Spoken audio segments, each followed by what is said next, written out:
Hello everyone, welcome to the student channel. इस video में हम जो देखेंगे कि जो आरआरबी ग्रुप डी का जो एग्ज़ाम आने वाला है, क्योंकि अभी जो है आरआरबी एनटीपीसी का एग्ज़ाम चल रहा है, तो इसके बाद जो है ग्रुप डी का एग्ज़ाम होगा। तो इसके बारे में देखेंगे कि जो कैसे हम इस एग्ज़ाम को आसानी से क्लियर कर सकते हैं। अभी भी बहुत समय है, कम समय नहीं बचा हुआ है। तो इस वीडियो में हम बताएँगे कि कौन कौन सी बुक जो है आप पढ़ लीजिए जितना भी जो समय बाकी है, और कैसे जो है टेस्ट पेपर कैसे देना है, कैसे प्रीवियस ईयर पेपर कैसे सॉल्व करना है, क्या क्या सिलेबस है, ये सब बारे में जो है हम इस वीडियो में डिस्कस करेंगे। तो सबसे पहले हम स्टार्टिंग से देख लेते हैं कि कब इसका नोटिफिकेशन आया था और इसका सिलेबस क्या है। सबसे पहले सिलेबस हम जान लेते हैं। देखिए, जो आरआरबी ग्रुप डी का जो नोटिफिकेशन आया था 12 मार्च 2019 के आसपास में आया था, और ये रहा जो भी डेट है। इसमें जो है फॉर्म फिल हुआ था, जो भी सबमिशन का फाइनल सबमिशन का जो है डेट था, ये 26/4/2019 तक था। देखिए, आरआरबी ग्रुप डी का जो 2020 का जो एग्ज़ाम है, टेंटेटिव हो या फिर जो है इसके आसपास जो है एग्ज़ाम शुरू हो जाएगा, नोटिफिकेशन आ जाएगी। अप्रैल से जून के बीच में जो है बताया गया है कि इस बीच में जो है ग्रुप डी का एग्ज़ाम जो है होना है। तो सबसे जो पहला फेज होगा, जो एक ही पेज होता है दरअसल इसमें CBT 1 एक ही CBT होता है, उससे जो है आपका मार्क डिसाइड होता है। उसके बाद से जो है फिजिकल टेस्ट होता है। ठीक, तो पहले पेपर में जो है क्या क्या आने वाला है, ये सिलेबस देख लीजिए। जनरल साइंस का जो पोर्शन है वो 25 क्वेश्चन के आसपास रहेगा। ठीक है, 25 यहाँ पे लिखा हुआ है। मैथमेटिक्स में जो है 25 क्वेश्चन रहेगा, 25 नंबर का। जनरल जो रीजनिंग का पेपर है, ठीक, तो वो 30 क्वेश्चन रहेंगे और 30 मार्क के। अवेयरनेस का जो और करंट अफेयर्स दोनों मिला करके जो है वो 20 नंबर का रहेगा, 20 मार्क का। टोटल जो है 100 मार्क्स का जो टोटल 100 नंबर का पूर्णांक रहेगा। 90 मिनट समय रहेगा, मतलब 1.5 घंटा आपके पास समय रहेगा। तो समय एकदम पर्याप्त है। समय के लिए ऐसा नहीं है कि समय कम है। मैं तो 1.5 घंटा बहुत सफिशिएंट समय मानता हूँ 100 क्वेश्चन के लिए। इसमें कई स्टूडेंट ऐसे होते हैं, वो करीब 60 मिनट या 70 मिनट के आसपास में ही पूरा पेपर कर लेते हैं। उनके लिए 20 मिनट जो होता है, जो क्वेश्चन कठिन होते हैं उसमें वो सॉल्व करते हैं। तो ये हो गया पूरा पेपर का पैटर्न, जो है कैसे जो है क्वेश्चन जो आएगा और कितने कितने मार्क्स का जो है कौन कौन सा सेक्शन होगा। अब देख लेते हैं हर एक सेक्शन का सिलेबस क्या क्या है। सिलेबस में जो है सबसे पहला जो सब्जेक्ट है वो मैथमेटिक्स है। तो मैथमेटिक्स में देखिए कौन कौन सा चैप्टर आएगा। नंबर सिस्टम है, बोर्ड मास डेसिमल है, टाइम डिस्टेंस है, रेशियो प्रोपोर्शन है, परसेंटेज है, मेंसुरेशन है। ये सिलेबस आप देख लीजिएगा, बहुत ज़्यादा सिलेबस इसका नहीं है।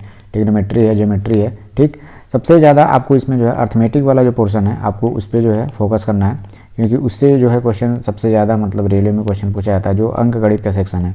और अलजेब्रा का सेक्शन से थोड़ा सा कम क्वेश्चन रहता है, लेकिन अर्थमेटिक जितना आपका स्ट्रांग रहेगा, वो अधिक से अधिक क्वेश्चन है आप मैथमेटिक्स सेक्शन में आप कर पाएंगे। दूसरा देखिए जो है जनरल रीजनिंग का जो पोर्शन है। तो रीजनिंग के लिए बहुत बड़ा सिलेबस नहीं है, और काफ़ी जो ऐसे चैप्टर हैं इसमें, अगर आप वो नहीं भी पढ़ के जाते हैं तो वो क्वेश्चन जो है आपका आसानी से हो जाएगा। जैसे एनालॉजीज है, अल्फ़ाबेटिकल नंबर सीरीज है, कोडिंग डिकोडिंग है। ठीक है, मैथमेटिकल ऑपरेशन से रिलेटेड क्वेश्चन जो आते हैं, रिलेशनशिप से रिलेशन क्वेश्चन है, सिलोजिज्म से है, ये सब से जो क्वेश्चन आता है, तो वो अगर आप नहीं भी पढ़ते हैं तो भी आपका जो है वेन डायग्राम का जो क्वेश्चन हो गया, ठीक, डाटा का हो गया, जो कंक्लूजन और डिसीजन मेकिंग का जो सेक्शन है, उसको अलग से तो पढ़ना पड़ता नहीं है। आप सिंपल जो प्रीवियस ईयर पेपर में जो क्वेश्चन आए हुए हैं उनको भी अगर सॉल्व करते हैं तो ये सब सेक्शन आपका तैयार हो जाएगा। तो रीजनिंग के लिए बहुत ज़्यादा टेंशन लेने की ज़रूरत नहीं है, ये आपका प्रीवियस ईयर पेपर से ही तैयार हो जाएगा। फिर उसके बाद से है जनरल साइंस का जो सेक्शन है। जनरल साइंस को आपको देखिए क्या लिखा हुआ है, syllabus under this cell cover जो physics, chemistry and science after 10th standard level. ठीक है, तो कक्षा 10 के लेवल का इसमें बस लिखा है, लेकिन बहुत ब्रॉड सिलेबस होता है, इतना आसानी से इसको कवर नहीं किया जा सकता है। तो इसको भी मैं बताऊंगा कैसे जो है जनरल साइंस का पोर्शन जो है कवर करना है। अभी एक एक के बारे में जो अभी डिस्कस देखेंगे कि कैसे जो है एक एक सेक्शन पढ़ना है। ठीक, अब नेक्स्ट जो सेक्शन है वो जनरल अवेयरनेस और करंट अफेयर्स का। ठीक है, तो करंट अफेयर्स के बारे में बताऊंगा कि कैसे इसको कवर करना है। इसमें करंट अफेयर्स में जो भी 2-3 महीने या 4 महीने का जो करंट अफेयर है वो तो इम्पॉर्टेंट है ही आपके लिए। उसके अलावा देखिए इसमें स्पोर्ट्स, कल्चर है, टेक्नोलॉजी है, पर्सनालिटीज़ है, इन सब से रिलेटेड जो है क्वेश्चन आपके पेपर में पूछा जाता है, ये टॉपिक है। ठीक है, तो अभी जो है एक एक सेक्शन को इसमें कवर करेंगे हम।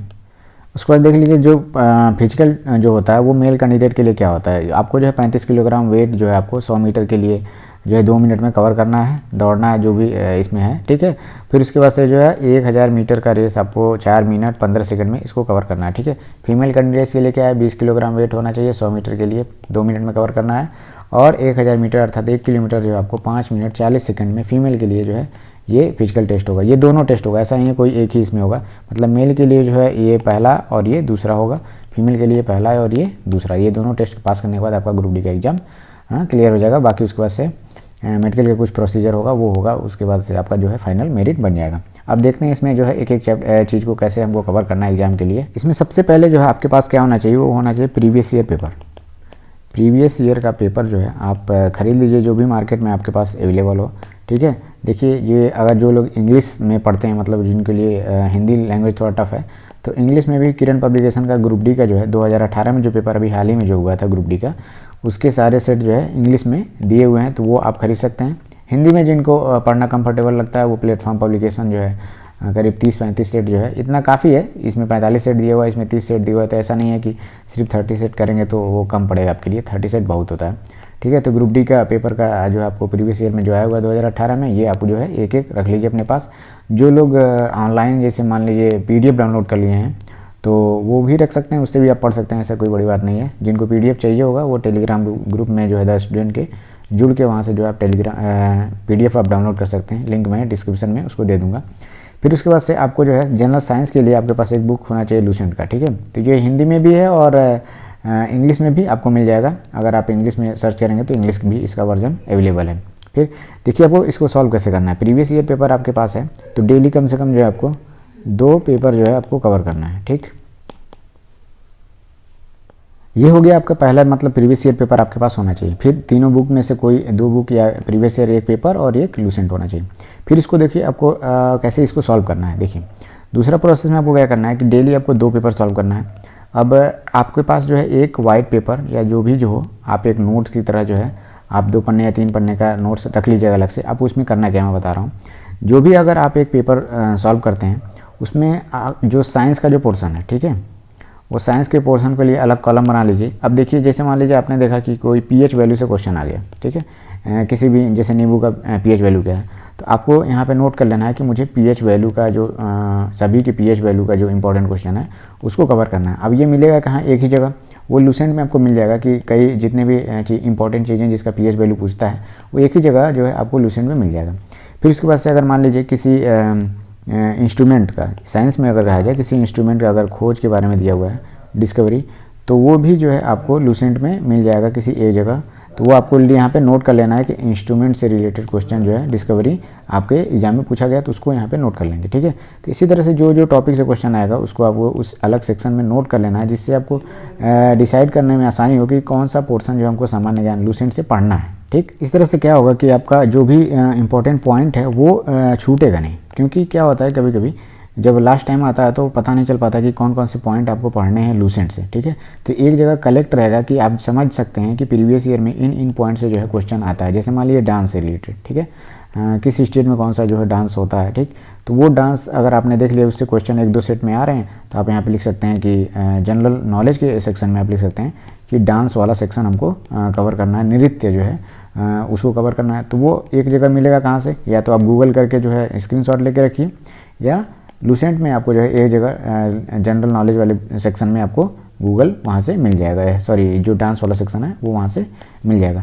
अभी मैं एक पेपर का जो है कुछ क्वेश्चन मैं सॉल्व करके दिखा दे रहा हूँ कि कैसे आपको उसको जल्दी से जल्दी सॉल्व करना है, क्योंकि एक दिन में 2 पेपर जो अगर आप लगाने बैठते हैं तो वो अधिक से अधिक समय लगेगा, लेकिन कैसे जो हम उसको 1 घंटे में ही दोनों से पेपर कर सकते हैं। तो अभी मैं उसको जो है सॉल्व करके बता देता हूँ कि कैसे एक पेपर आपको सॉल्व करना है, ठीक है। जैसे देखिए जो है आरआरबी का जो ये प्रीवियस ईयर पेपर है ग्रुप डी का, ठीक है, 17/9/2018 को ये पेपर हुआ था। तो इसको मैं सॉल्व करता हूँ और आपको बताता हूँ कि कैसे जो है जल्दी से जल्दी पेपर सॉल्व करना है। देखिए सबसे जो इसमें पहला क्वेश्चन जो दिया हुआ है यहाँ पे देख लीजिए, ये पहला क्वेश्चन है। ये देखिए ये पहला क्वेश्चन है। पहला क्वेश्चन जो है ये रीजनिंग से, ठीक है। प्रश्न दिया हुआ और स्टेटमेंट यहाँ पे कथन दिया हुआ है और आंसर आपका यहाँ पे फाइंड करना है। सबसे पहले आपको ध्यान देना होगा कि वो क्वेश्चन आपको ज़्यादा समय नहीं देना। जैसे मान लीजिए आपने क्वेश्चन पढ़ा, ठीक है, जैसे मैथ का कोई क्वेश्चन है पढ़ा, उसको अगर वो क्वेश्चन हो जाता है आपसे तो उसको सॉल्व नहीं करना है, क्योंकि आप जानते हैं ये क्वेश्चन हो जाएगा मुझसे, तो उसको सॉल्व नहीं करना, उसको छोड़ देना है, ठीक। तो जैसे जैसे जो जो क्वेश्चन कठिन लगता है सिर्फ उन्हीं को सॉल्व करना है। अभी मैं बताता हूँ करके कैसे। देखिए पहला क्वेश्चन कह रहा है, इसमें प्रश्न दिया हुआ है, आपको बताना प्रश्न का उत्तर देने के लिए कौन से कथन जो है आवश्यक हैं या पर्याप्त हैं, ठीक है। देखिए क्वेश्चन क्या कह रहा है कि सब्जियों के 20 डिब्बों का कुल भार क्या है। कह रहा है कि उनमें से प्रत्येक जो है बराबर भार का है, ये स्टेटमेंट दिया हुआ है। प्रश्न पूछ रहा है, फिर कथन क्या कह रहा है कि पहले 10 डिब्बों में प्रत्येक डिब्बे का 1/3 का भार 10 किलोग्राम है।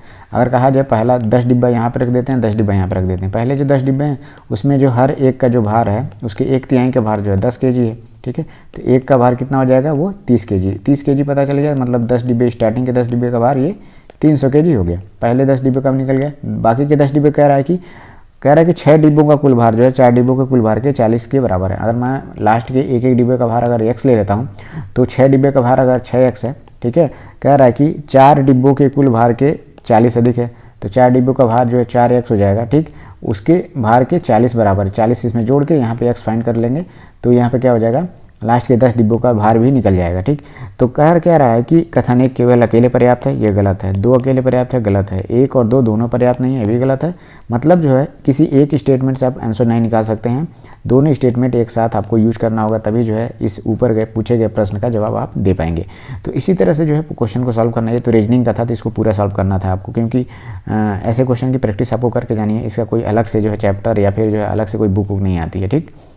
नेक्स्ट क्वेश्चन दूसरा देखिए, कह रहा है ratio of mass of hydrogen and mass of oxygen का आपको रेशियो पता करना है। तो देखिए हाइड्रोजन और ऑक्सीजन का रेशियो जो जनरली H2O पानी का ही जो है इसमें पूछा है, क्योंकि ऑप्शन देख के ही आप अंदाजा लगा सकते हैं कि कौन सा सेक्शन आपसे पूछ रहा है। देखिए हाइड्रोजन परऑक्साइड का जो है फॉर्मूला भी H2O2 होता है, लेकिन ये जो है आपको इसमें नहीं दिया हुआ आंसर में। तो आप अगर इसके हिसाब से निकालेंगे तो जो है आंसर नहीं मिलेगा आपको। तो H2O के हिसाब से आंसर आपका 1:10 8 होगा, ठीक, क्योंकि हाइड्रोजन का जो एटॉमिक भार जो होता है, मास जो होता है वो 1 होता है और 2 का मल्टीप्लाई कर देंगे प्लस, और ऑक्सीजन का 16 होता है, आपको पता है। तो 2:16 है तो 1:8 हो जाएगा। तो ये भी करने वाला क्वेश्चन नहीं था, ये तो बहुत आसान क्वेश्चन था। जिनको ये आ रहा था वो इसको ऐसा करके जो है समय नहीं बर्बाद करेंगे। अगर उनको लगता है कि ये क्वेश्चन लग जाएगा तो तुरंत जो है दूसरा देखा और स्किप करके जो है तुरंत आगे नेक्स्ट क्वेश्चन पे आ जाएंगे। नेक्स्ट क्वेश्चन क्या देखिए पूछा है, कह रहा है कि जब किसी पिंड पर असंतुलित बल लगाया जाता है, अनबैलेंस्ड फोर्स लगाया जाता है, तब इसकी जो है क्या चेंज होता है, ठीक है, निरंतर क्या परिवर्तन होता रहता है। मास, आकृति जो है, चाल हो गया, भार हो गया। तो जाहिर सी बात है स्पीड जो है उसकी बदलती रहेगी। कोई भी वस्तु यहाँ पे रखा है, कंटिन्यूअस कोई भी फोर्स लग रहा है उस पर, डिसबैलेंस्ड फोर्स लग रहा है, देखिए असंतुलित बल की यहाँ पे बात कर रहा है, तो उसके चाल में परिवर्तन होता रहेगा, ठीक। तो ये भी आसान क्वेश्चन है, इसको करने की ज़रूरत नहीं है, ये तो 10 सेकंड में हो जाएगा पढ़ते ही। फिर उसके बाद से पूछा गया है, देखिए ये करंट अफेयर्स से क्वेश्चन है, उस समय के करंट अफेयर्स क्वेश्चन था, तो इसको आपको नहीं पढ़ना है, स्किप करना है। फिर है कह रहा है कि आवर्त सारणी, आधुनिक आवर्त सारणी में कौन से समूह में तत्वों के बाहरी कोष पूर्ण होते हैं। 18वां सबको पता है, ये भी आपका 2 सेकंड में 3 सेकंड में हो जाएगा पढ़ते ही, ठीक। नेक्स्ट क्वेश्चन क्या कह रहा है कि यदि एक ड्राइवर 15 मीटर पर सेकंड की चाल से चलता है, उसके द्वारा 3 घंटे 20 मिनट में तय की गई कुल दूरी ज्ञात करना है। तो ये भी आप निकाल लेंगे, कैलकुलेशन करके आप समय मत बर्बाद करिए। इससे क्या होगा कि आप अधिक से अधिक पेपर नहीं सॉल्व कर पाएंगे, क्योंकि आपको प्रीवियस ईयर पेपर जो पूरा कवर करना है। आपको इससे पता चलता रहेगा कि इतने आसान क्वेश्चन आते हैं एग्जाम में, तो मैं कर ले जाऊंगा, ठीक है। तो ये पहला आंसर इसका जो भी निकालेंगे आपका आंसर हो जाएगा, ठीक। ये आसान क्वेश्चन था, इसको सॉल्व नहीं करना है। नेक्स्ट है the force of gravity acting an object is known as, मतलब ग्रेविटी या जो है मतलब फोर्स जो है ग्रेविटी पे किसी वस्तु पे लगता है, ठीक है, ग्रेविटी का, तो क्या होता है, वो वस्तु का वेट होता है mg, ठीक है, mg के बराबर।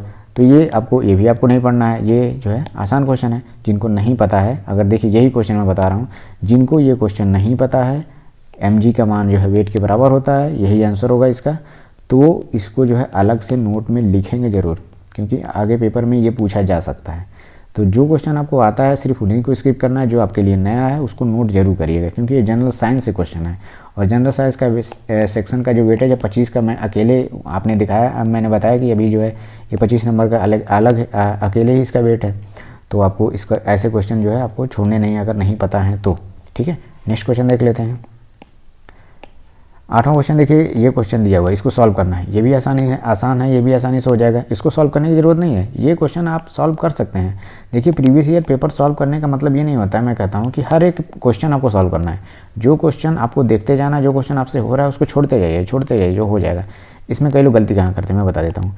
सबसे पहले बार को सॉल्व करना होता है, बार इसमें सॉल्व करेंगे तो ये माइनस के साथ इंक्लूडेड नहीं है, ये ध्यान दीजिएगा आप।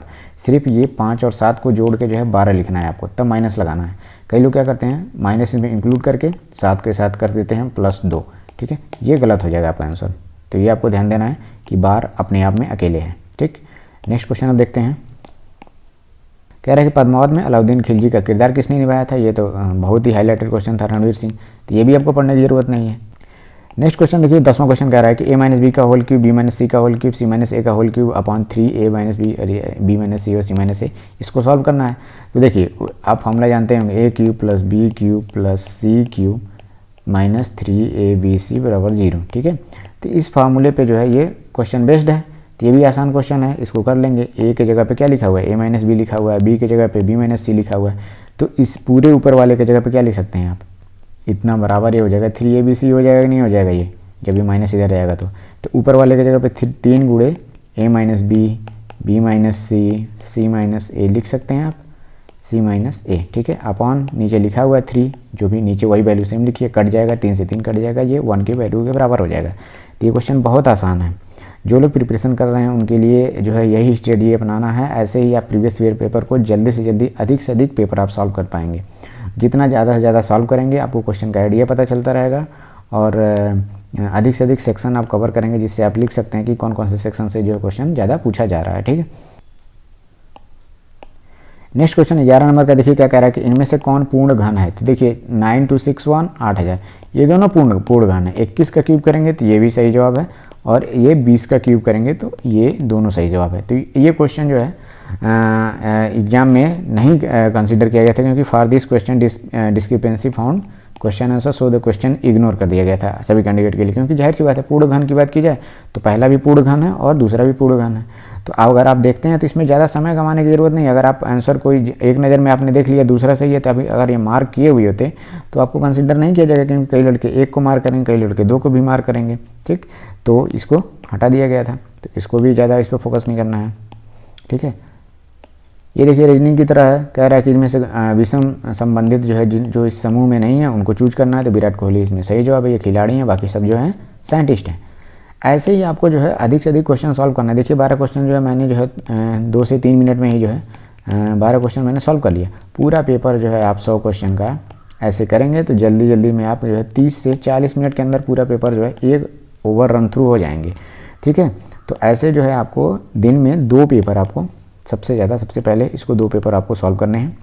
अब उसके बाद बताता हूँ क्या करना है आपको। अब आपको जो है क्या करना है, दूसरा पॉइंट आपको बता दिया मैंने कि 2 पेपर आपको सॉल्व करने हैं और उसका नोट्स बनाना है कि कौन कौन से टॉपिक से क्वेश्चन जो है आपको पूछे जा रहे हैं, साइंस के किस सेक्शन से क्वेश्चन पूछे जा रहा है और कैसे जो है जल्दी से जल्दी पेपर सॉल्व करना है, ये आपको जान गए। अब तीसरा पॉइंट आपको क्या करना है, मैथ्स का जो पोर्शन है वो आपको स्ट्रॉन्ग बनाना है। मैथ्स का पोर्शन में कैसे क्या करना है आपको, प्रीवियस ईयर में जो क्वेश्चन आ रहे हैं वो तो आपको करने ही करने हैं, ठीक है। आपके पास जो भी नोट्स बनाए आपने, जैसे भी पहले तैयारी किया हुआ है, जो भी मैथ्स का आपके पास बुक है, क्योंकि आप ऐसा तो है नहीं आप पेपर देने जा रहे हैं और आपके पास कोई बुक ही ना हो, ठीक है। तो वहाँ से आपने जो भी मैथ्स के क्वेश्चन लगाए होंगे उसमें से हर एक चैप्टर से जो इंपॉर्टेंट फार्मूलेज हैं उस पर बेस्ड क्वेश्चन पे रिवीजन जरूर करना है आपको। मोस्टली जो आपको अर्थमेटिक वाले पोर्शन पे ज़्यादा फोकस करना है। अंक गणित के क्वेश्चन जो है ज़्यादा से पाइप एंड सिस्टम हो गए, ठीक है, प्रॉफिट लॉस हो गया, ठीक, SI CI हो गया, सिंपल इंटरेस्ट और कंपाउंड इंटरेस्ट पे क्वेश्चन हो गए, इससे क्वेश्चन ज़्यादा पूछे जाते हैं, ठीक। तो इसको सॉल्व करना है। बाकी जो अलजेब्रा के क्वेश्चन है, जैसे मान ली मेंसुरेशन का जो क्वेश्चन है, अलजेब्रा के क्वेश्चन तो पूछे जाते हैं, वो भी आसान होता है। मैंने एक क्वेश्चन दिखाया अभी, अलजेब्रा सर्किल से मान लीजिए क्वेश्चन पूछा गया, सिंपल तो बस एक चाप से बना हुआ कोण जो है वो सेम होता है, बराबर होता है, अर्धवृत्त पे बना कोण 90 अंश का होता है। ऐसे ऐसे क्वेश्चन से सिंपल क्वेश्चन आपको पूछे जाएंगे। और मैं बताता हूँ आपको, ग्रुप डी में अगर क्वालिफाई करना है कम से कम आपको तो 70 से प्लस मार्क्स आपको लाने हैं, ये एक्यूरेसी के साथ। आपको कितना भी अटेम्प्ट करिए, अगर आपको सिलेक्शन लेना, देखिए मैं ये नहीं कह रहा हूँ कि आप मेडिकल के लिए जाते हैं 60-65 नंबर या नंबर पा के भी अगर मेडिकल के लिए आपको बुलाया गया, फाइनल अगर मेरिट बने, अगर आप क्वालिफाई नहीं हो पाए तो क्या फ़ायदा उस 65 नंबर का। आप इतना स्कोर कर लीजिए कि आपको मेडिकल या फिर जो है फिजिकल क्वालिफाई करने के बाद भी आपका सिलेक्शन हो जाए, ठीक। तो ये काम आपको अभी जो बाकी के दिनों में है ये काम आपको करने हैं। उसके बाद से अब आपको क्या करना है कि करंट अफेयर्स के लिए, करंट अफेयर्स का जो सेक्शन है आपको कोई भी मैगजीन उठानी है। अगर आपके पास मैगजीन नहीं है, आप मैगजीन नहीं ले रहे थे, तो आपको जो है नेट से गूगल से भी आपको जो है हर मंथ का जो है मैगजीन या PDF जो आपको डाउनलोड करना है। बाकी मार्केट में आपको मैगजीन मिल जाएगा, लेकिन आपको जो भी मैगजीन फॉलो करना है आप उसी मैगजीन को 2-3 महीने या 4 महीने का उसी को फॉलो करिएगा। क्यों, इससे क्या होता है कि आप उसके हैबिचुअल हो जाते हैं और वो सारे डाटा जो है अपनी मैगजीन में कवर करते हैं, ठीक है। तो वो कोई एक मैगजीन आप फॉलो करिए, उसका नोट्स आप ज़रूर बनाइए। नोट्स नहीं बनाएंगे तो आप करंट अफेयर्स का सेक्शन जो पूरा कवर नहीं कर पाएंगे, क्योंकि करंट अफेयर्स क्या होता है कि देखिए वो करंट अफेयर्स चीज़ें नहीं होती हैं, वो हर साल बदलती रहती हैं, तो वो आपके लिए हमेशा से नया रहेगा। तो उसको आपको क्या करना है, कम से कम 2 से 3 बार पढ़ना पड़ेगा। लेकिन हो सकता है मान लीजिए अगर मैं कहूँ A+B का होल स्क्वायर का फार्मूला है, ठीक है, या बचपन से पढ़ते आ रहे हैं, अगर आप एग्जाम से पहले अगर इसका फार्मूला रिवीजन नहीं करके भी जाते हैं तो भी कोई बात नहीं है, क्योंकि ये आपसे भूलने वाला नहीं है। लेकिन जो करंट अफेयर्स है वो आपको 2 से 3 बार नहीं पढ़ेंगे तो नाम भूल जाएगा, अवार्ड्स दिए गए हैं जिनको वो भूल सकता है, कोई डिस्कवरी है वो भी भूल सकती है, कोई योजना चलाई गई है वो भी आपके ध्यान से उतर सकता है। तो कम से कम उसको करंट अफेयर का जो सेक्शन है वो आपको पढ़ना पड़ेगा, क्योंकि उसका भी एक 25 क्वेश्चन का वेटेज है अपना, कम नहीं होता है ये करंट अफेयर्स जो और हैं स्पोर्ट्स से रिलेटेड जो क्वेश्चन है, जनरल अवेयरनेस से जो क्वेश्चन है वो आ रहे हैं, तो उसका 25 क्वेश्चन कम नहीं होता है। ये आपका मजबूत सेक्शन भी है, ठीक। तो करंट अफेयर्स को ऐसे कवर करना है, बाकी प्रीवियस ईयर सॉल्व करने हैं, इंपॉर्टेंट फार्मूले देखने हैं। रीजनिंग को आपको अलग से कोई पढ़ने की ज़रूरत नहीं, मैं अपने तरफ से यही कहूँगा कि रीजनिंग आप अलग से भी नहीं भी पढ़ेंगे तो कोई दिक्कत नहीं है। इसमें कुछ सेक्शन आप चाहें तो अलग से पढ़ सकते हैं, जैसे कैलेंडर का सेक्शन है, ठीक है, कैलेंडर और क्लॉक। तो इसमें क्या है कि कुछ इंपॉर्टेंट फार्मूले रहते हैं, उसी बेस पे जो है इसमें क्लॉक में क्या होता है कि एंगल निकालने के लिए देता है, ठीक है। कोई टाइम बजा, जैसे मान लीजिए घड़ी में बज रहा है 2:10 पूछ देता है सुइयों के बीच में एंगल कितना बन रहा है, तो उसके जो फार्मूले होते हैं उस फार्मूले को आप रट लीजिए, तो उससे आप जिसका एंगल निकाल सकते हैं। कैलेंडर में आपको कोई डेट देता है, दिन पूछ लेता है, तो वो निकालने के लिए आप फार्मूला देख लीजिए कि उसको कैसे सॉल्व करना है। ये बस अलग से पेटेंट क्वेश्चन है, फार्मूले हैं, वो वहाँ से आप कवर कर लीजिएगा। बाकी रीजनिंग आप प्रीवियस ईयर से करेंगे तो उसमें पर्याप्त रीजनिंग रहेगा। हर पेपर में अगर मान लीजिए 25 क्वेश्चन रीजनिंग से आ रहा है, तो अगर 10 पेपर भी आप कर लेते हैं तो 250 क्वेश्चन हो गए रीजनिंग के। और आप देखेंगे कि 250 क्वेश्चन में सब रिपीट ही हो रहे हैं, कोई इस सेट में आया, कोई इस सेट में नहीं आया है, किसी में क्लॉक दिया है, किसी में कैलेंडर दिया हुआ है, तो आपका पूरा सिलेबस कवर हो जाएगा। इसको अलग से रीजनिंग को पढ़ने की जरूरत नहीं। फोकस आपको क्या करना है, करंट अफेयर्स पे फोकस करना है, सामान्य ज्ञान पे ज़्यादातर फोकस करना है, और ये मैथ का जो पोर्शन है उसको ज़्यादा फोकस करना है, ठीक है। जैसे मैंने बताया उस तरह से अगर आप पढ़ते हैं तो पूरा पेपर आपका कवर भी हो जाएगा, और बहुत अधिक लेवल का भी नहीं। इसमें मैंने बताया कि बहुत डिफ़िकल्ट है ग्रुप डी निकालना बहुत आसान है। अभी मैंने आपको 15-20 क्वेश्चन कराया भी, कोई तो उसमें नहीं लगा कि कोई डिफ़िकल्ट है। दूसरी बात, पेपर में अगर आप अटैम्प्ट देखते हैं तो 80 क्वेश्चन के आसपास अगर अटैम्प्ट करते हैं, ठीक है। देखिए हर पेपर में अगर सिंपल क्वेश्चन नहीं कर पाते हैं तो आपका सिलेक्शन बहुत मुश्किल है। ऐसा नहीं है कि आप डिफ़िकल्ट क्वेश्चन नहीं कर पाते हैं तो आपका सिलेक्शन नहीं हो पाता है। पेपर में उन्हीं का सिलेक्शन नहीं हो पाता है जो आए क्वेश्चन होते हैं, रिपीटेड क्वेश्चन होते हैं, जो आसान क्वेश्चन होते हैं, वो लोग जो है अधिकतर लोग नहीं कर पाते और वहीं उसका सिलेक्शन रह जाता है।